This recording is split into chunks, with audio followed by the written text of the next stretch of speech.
Yo, what's good?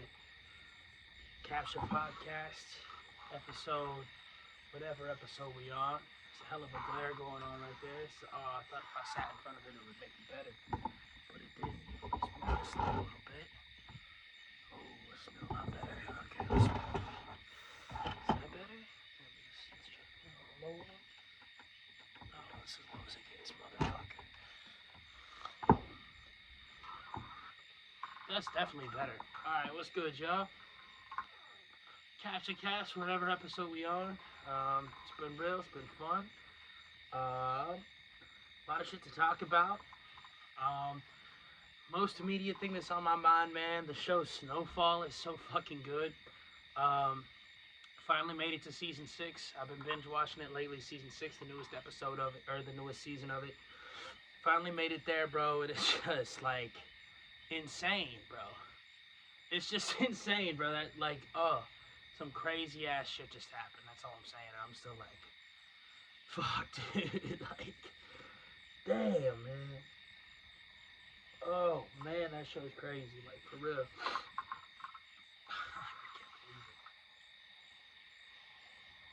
But yeah, dope ass show, man. It's all about like the crack epidemic in the '80s and how South Central became the way it is, um, and the CIA's involvement in all of it. It's an incredibly good show. It's insane though. Definitely not for the faint of heart. Super intense. And it's like a fiction. It's a fictional show, but it's based on a bunch of true shit. You know what I mean? So it's insane. Man, let me know in the comments or hit me up directly if you watch that show because I need to talk about that show with people. But I ain't trying to spoil it because y'all just gotta watch it, right? But woo, like that shit still got me like, damn. That show's crazy. Also, the Steelers getting a nice ass fucking dub last night, Sunday Night Football. Squeaked it out last week against Cleveland. Defense looked amazing. Last week, TJ Watt looked amazing through the first 2 weeks, but this week it all fucking came together, man. Defense looked even better somehow.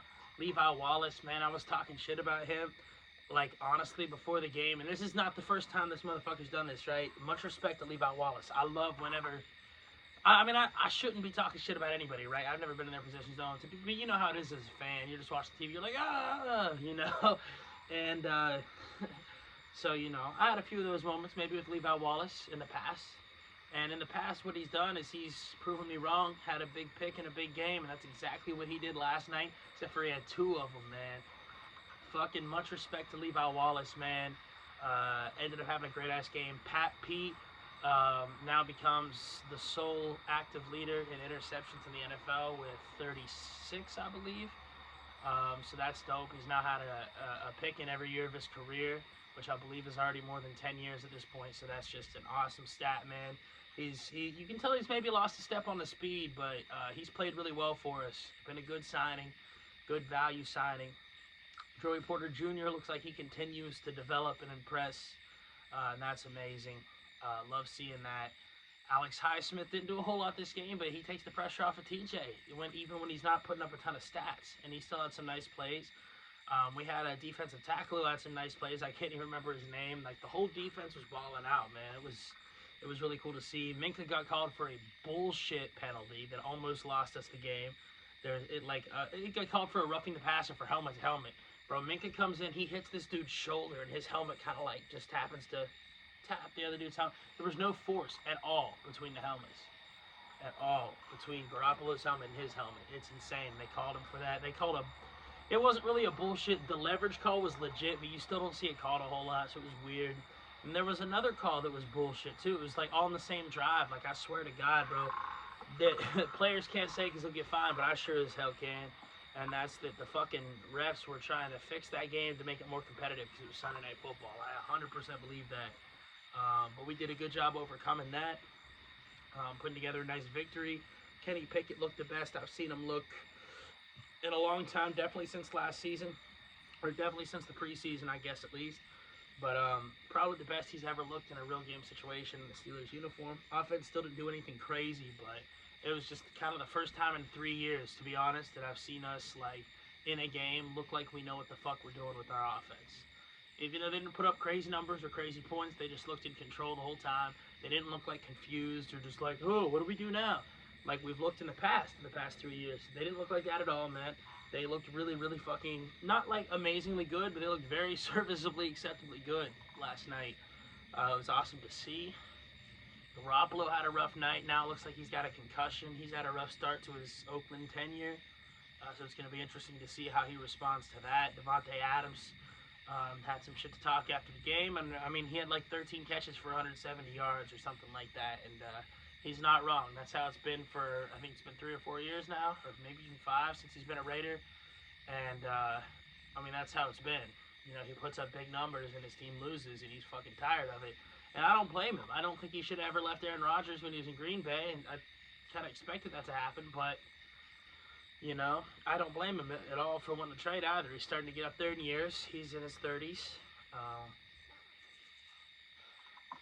And he's still playing lights out. He still looks like he's in maybe the back end of his prime. So, yeah, I don't blame him at all for wanting to be in a winning situation. I'd be probably the same way. So it's been a really good NFL season so far. Been interesting. Also over the weekend, Ohio State winning a big game against Notre Dame, man. Love to see that.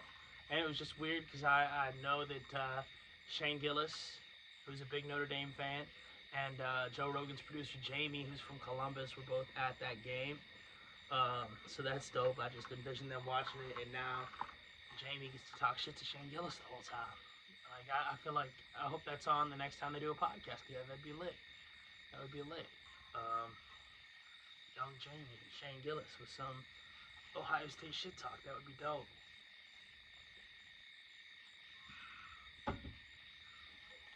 So yeah, man. As always, let me know what y'all been into, what y'all been up to. I ain't been real good at promoting the podcast. I barely posted it on my Snapchat or anywhere, so I'm gonna try to post this one on my story. A few other places, let y'all know it's out. And also, I want to start doing this shit. I might start doing it today after this blunt. Who knows? Called like record of the week or song of the week or something like that. Introduce a new segment. Presented by Mamitas. No, I'm just kidding. Shouts out Barstool. Shouts out Caleb Presley and Sunday Conversation. Man, that shit's dope as hell.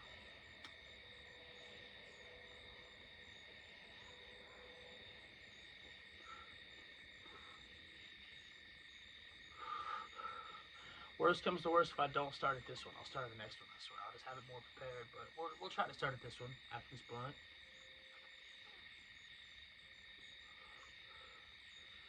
Still, man, Snowfall, so crazy. Such a good show. Such a good show, man. I'm still like beside myself. It's just insane. But yeah. That's pretty much what I've been on. Snowfall and football the past few days. Hell of a good combo. My fantasy teams, both 1 and 2 right now. That's not that great, but my one league, which is the more important one, pays out some money. In that league, I'm a 1 and 2 as well, obviously. But I was 0 and 2, and I was playing the only 2 and 0 guy, and I was the only 0 and 2 team. So like, I was 0 and 2. The guy I was playing this week was 2 and 0. Everybody else in the league was 1 and 1, and I beat the 2 and 0 guy this week. So even up the league a little more, crushed the last undefeated record, and got myself a win on the board. So you know, very important, good development. I like seeing it. And I have like Jeff Wilson and some other guys who are going to come back from injury soon. So that's going to be dope. Feeling good about that league. The other league I'm feeling good about too. I lost a respectable game. Again, I was probably playing the best team in the league. He's 2 and 0 as well. So I was playing 2 tough teams this week. Yeah, he got the best of me in the one league. I think it still ended up being pretty close, but on to the next one, you know. So yeah, let me know y'all's fantasy teams. How many people had a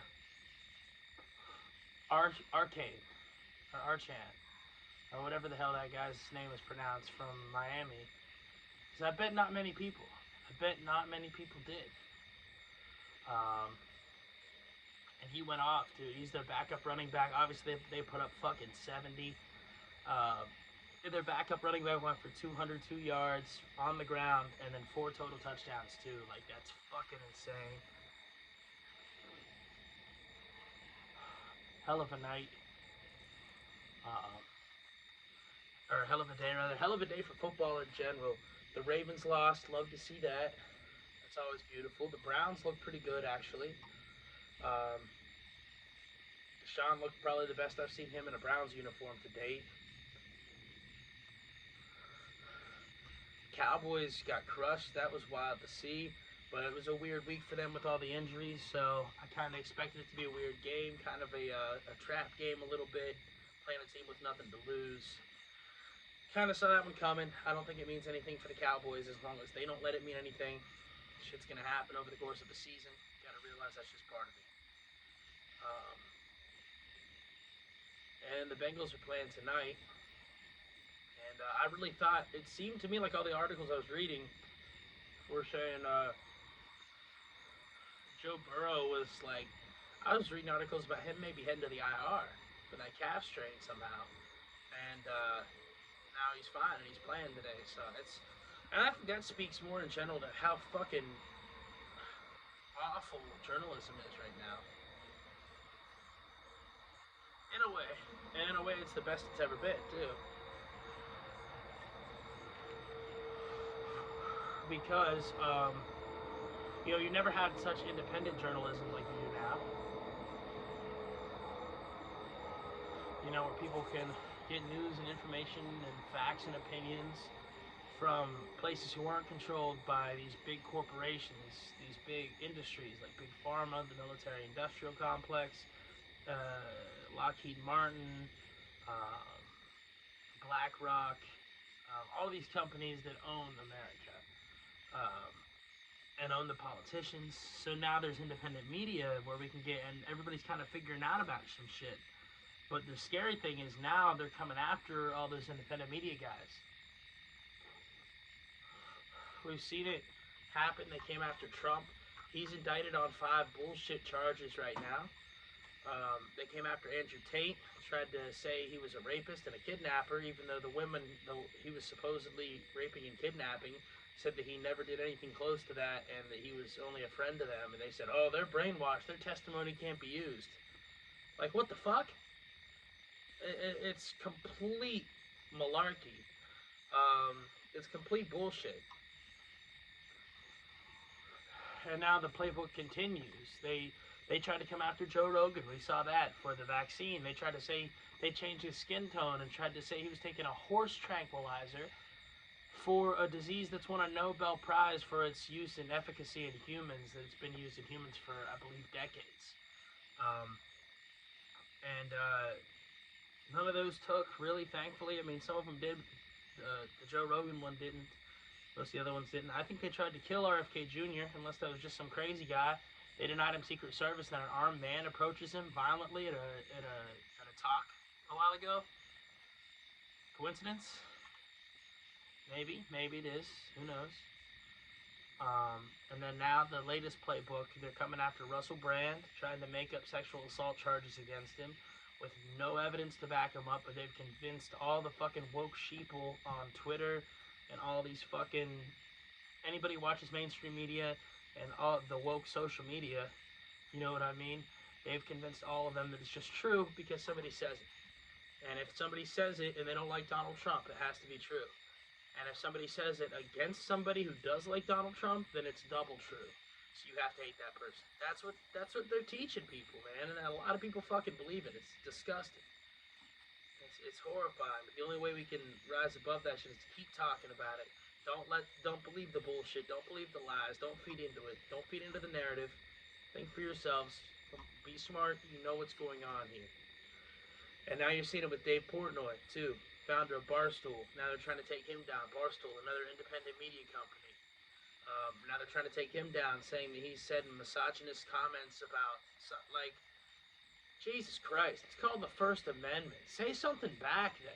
Don't just fucking write these hit pieces and say cancel these people. Fucking say your own opinion and do some real journalism. Have a voice. What's really going on here is CNN just had its lowest weekend ratings since 1991. I believe that's the correct year. I know it was sometime in the 90s. So that's what's going on here. Nobody is watching mainstream media news anymore because they know it's all bullshit. Nobody wants to be in this Ukraine war. Nobody's believing the propaganda we've been fed. Nobody is buying into the fucking career politician mass media bullshit anymore. And for good reason. It hasn't served anybody in a very long time. Unless they're a politician or a billionaire donor or a CEO or somebody that's very wealthy already. Those are the only people it serves. The only people.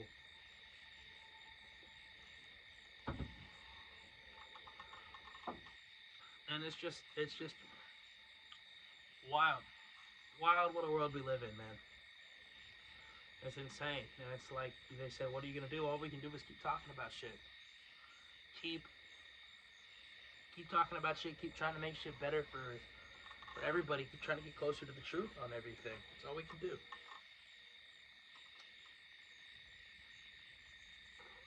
Keep having a good time, loving each other. And apparently there's this documentary coming out November 2nd. It sounds really interesting. It's called The Four Who Died Trying. And I believe it's about JFK, Robert Kennedy Jr., Malcolm X, and Martin Luther King. And their efforts to basically try to do something to change the way that things are. And each one of them ended up mysteriously assassinated by a guy with no motive. Very suspect. Pretty sure all of these guys all have ties to the CIA as well.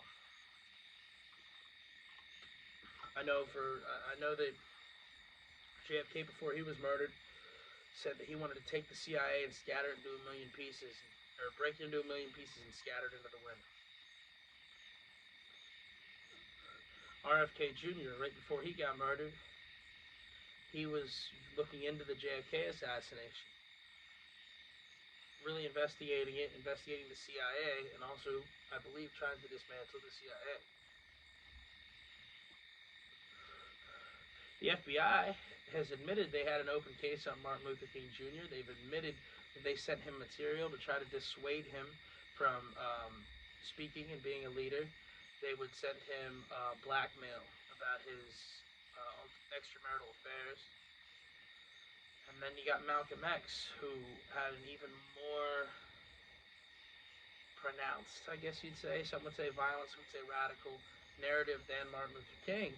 So if they did all that to Martin Luther King, why wouldn't they do that to Malcolm X? So I can't wait to watch this documentary whenever it comes out. They're going to delve deep into all that, I'm sure, and it's going to be really interesting.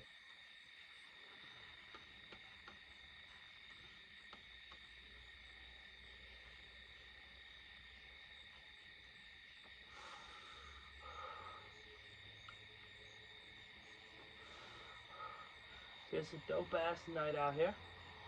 Recording this podcast a little late tonight, but we got the light on. It's kind of dope. Some late night vibes. We hear the crickets chirping. I feel like the last few ones I've done, I think have been at night, so I guess staying on theme. I think I'm doing a sober October from alcohol this year, so I'm going hard till then. So right now we got some vodka mixed with some Baja Blast. Let's hit the spot. It's not good vodka either, it's Shitty K. Shitty K mixed with Baja Blast, baby. You know we living it up in here. But yeah, I think I'm doing a sober October from alcohol, so still going to be smoking during it. Might do a trip or two, you never know.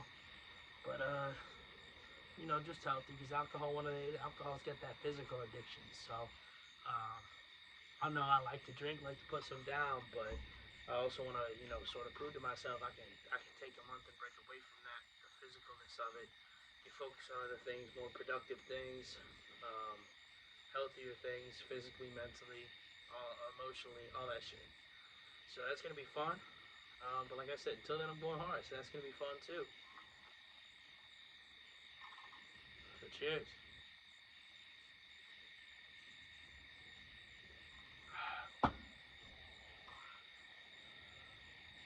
Oh, yeah. This blunt hitting as well. So what do y'all think of Usher doing the halftime show, bro?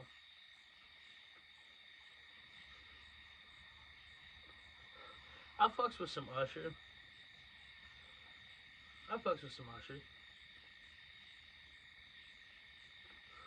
I'm sure it's gonna be dope. It's just, bro, beating last year's, that's such a hard task, dude.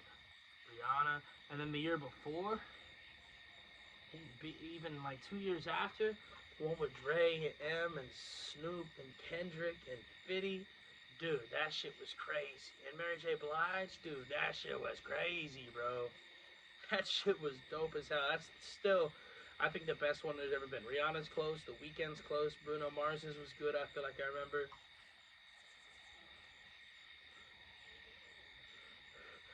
Why? Let's talk about why the hell has Drake not done a halftime show yet, dude? It has to be to me he doesn't want to, right?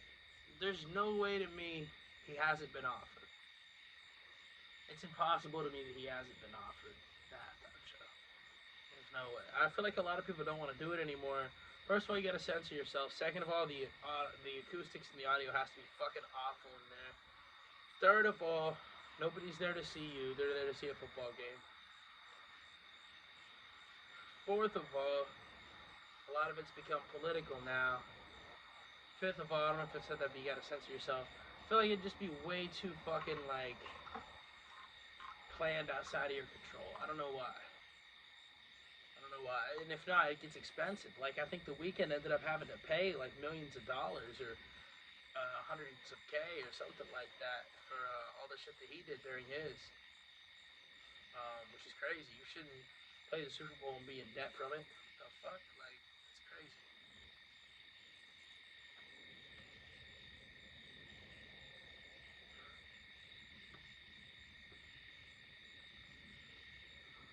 Alright, well, this blunt went out, so I'll be right back. Let me grab some more Baja Blast to mix up.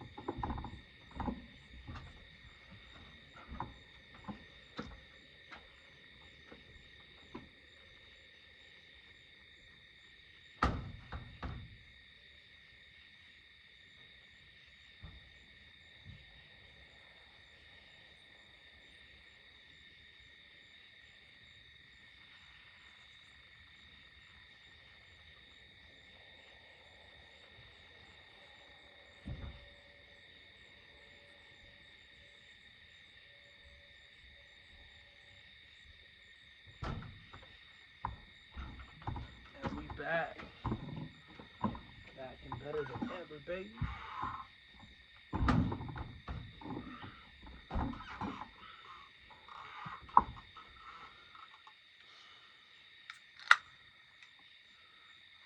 So shouts out to Mountain Dew and CaptchaCast for sponsoring this podcast. Not really, but I mean, in a way.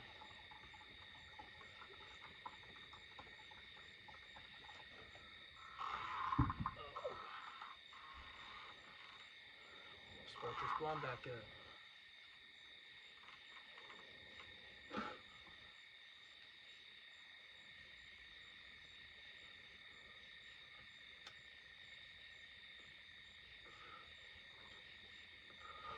I'm sorry, I'm still over here thinking about fucking Snowfall. Dude, that show's so fucking good. Shouts out my dude Keys for getting me into that show. I think it was him.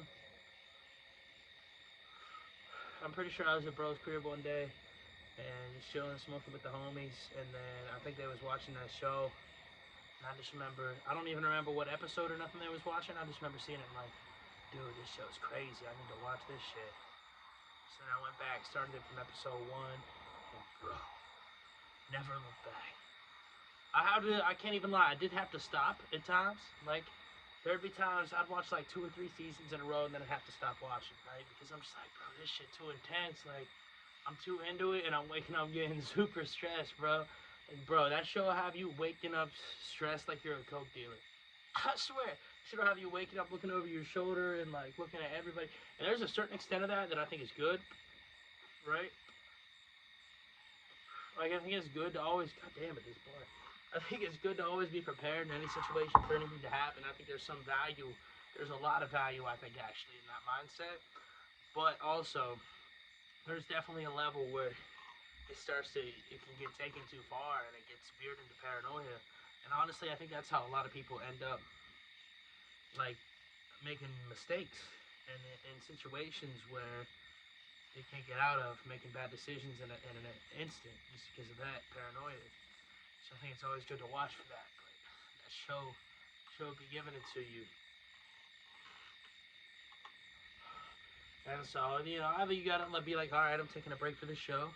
And then sometimes too, there's a way to feed into it that, like, it's tough, but it's like as long as you can still realize any moment, this is a thought exercise, right? This is a what if. Like, what if I was in that situation? What if? And then you can use it to gain more perspective and to sort of see people who are in certain situations in life that maybe before you might have judged or just thought, like, what the fuck, or thought that person made the wrong decision. Then you kind of realize you really know nothing about it. Unless he was there, saw the shit, and even then sometimes. It's really unless he was in the person's head, you don't know what the fuck the reasoning is. Until you ask him or something like that. So that's got me thinking, I guess, about, that's got me thinking about some shit that's happened around here recently.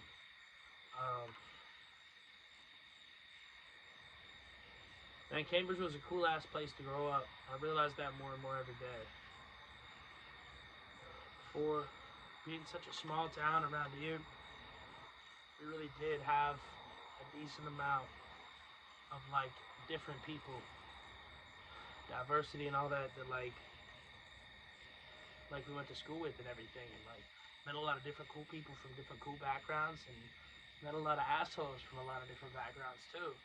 And kind of like we had a good amount to teach you that in life, and that there is no difference between any demographic as far as that. Like, it's a person by person basis. There's always going to be really cool people that you vibe with, and then there's always going to be fucking assholes that you don't get along with, that you hate. Or not hate, but you know what I mean, that you just ain't vibing with. And I realize that more and more every day. The more I talk to relatives, my parents and shit, even just about, as I get older, like real subjects and shit, and realizing that, like, at least if you're from around here and you're around my age, um, I don't know, man. I think a lot of our parents, like, if you're white like me, a lot of our parents didn't grow up with, like, I don't know. I've had people in my family that are older, like around my parents' age, and say shit like, "We never saw a black dude until he was 20 something. We never met one." I was like, "What the fuck? That's insane, dude." Because I said that's just an example, right? You can take any demographic, and that's any demographic. You take black, Mexican.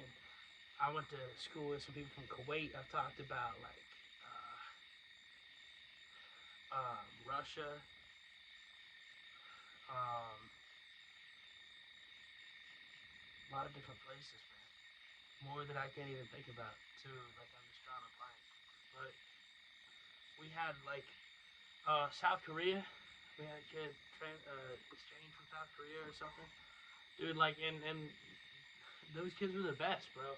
For the most part, like, I don't know what I'm trying to say. I don't know my overall point with it, but people are dope, man, and like, yeah, we had a good opportunity, I think, growing up to recognize that. But then you grow up, and now just shit gets real, and it's strange to see how